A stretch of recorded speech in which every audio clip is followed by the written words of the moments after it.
Thank you so much for joining.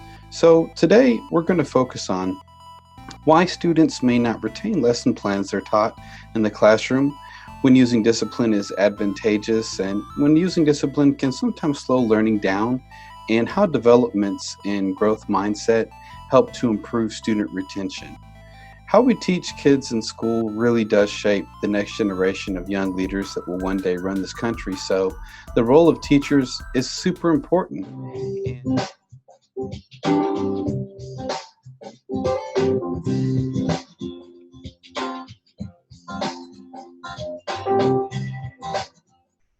That basically, there's a lot of different ways that people learn. People learn at different speeds.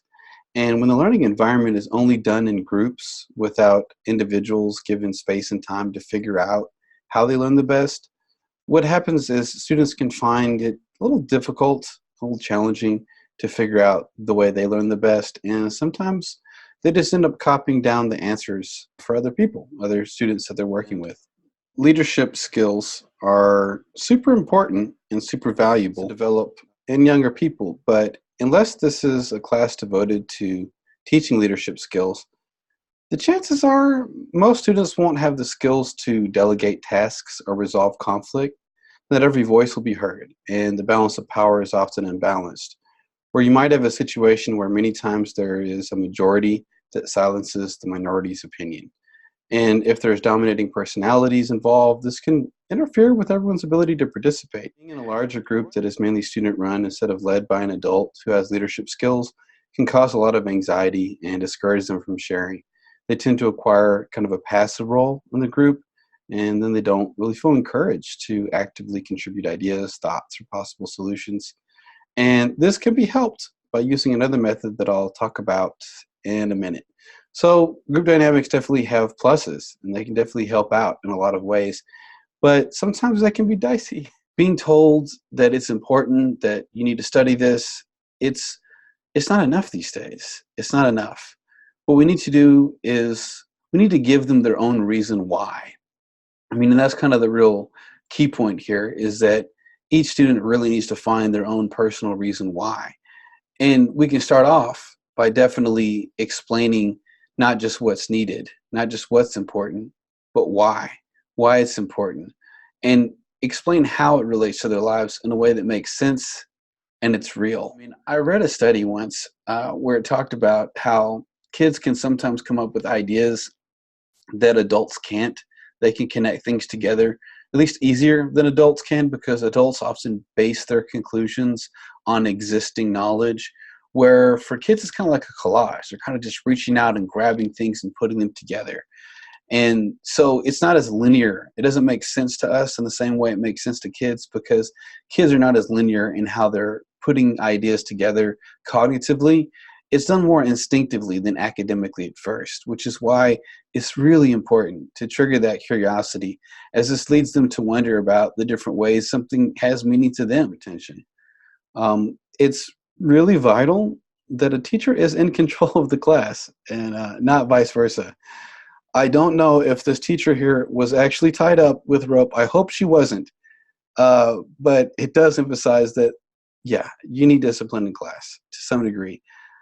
There's something important to think about when it comes to discipline because it's hard not to, take it personal if a student is consistently distracting class, getting off topic, making disruptions.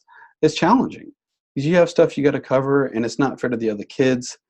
But you got to think about background. Some students are really being disruptive because they're processing other events that are happening in their life. They're not always doing it just to get back at the teacher. A lot of times, stuff in their home life is not okie dokie. And maybe they just have a slower development of social skills or comprehension skills due to their home life. And, while teachers can't be expected to do all the raising of kids from child to adult, they're just as present as parents in these kids' lives. As a result, every little bit helps. You can even apply the pair share activity and modify that for the rules the first day of class. The other approach, which definitely has been used, is because I said so. And that's hit or miss at best because there's a whole resentment factor. And it doesn't even make any sense. But sometimes if there's a power struggle and the kid is just resenting the teacher for enforcing the rules, they'll not even try to learn at all, because to learn is letting the teacher win. I mean, it's silly, it's illogical, it's self-destructive.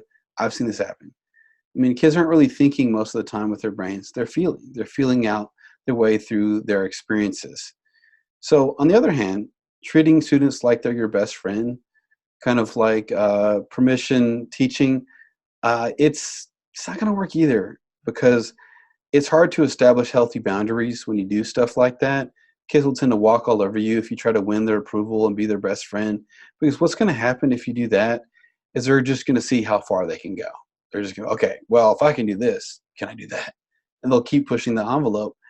And let's fast forward post high school or even during high school. This can lead to jail time as a young adult when they didn't have boundaries consistently enforced at school or at home. After school, these same habits will lead them into situations they can't just get at a timeout and everything will be okay the next day. I think we'd all rather see these kids go to college, which is why discipline in the classroom to some degree is definitely necessary. A healthy balance is, in between making sure the boundaries are followed, but also humanizing that experience with an explanation of why it's important in the short term and in the long term.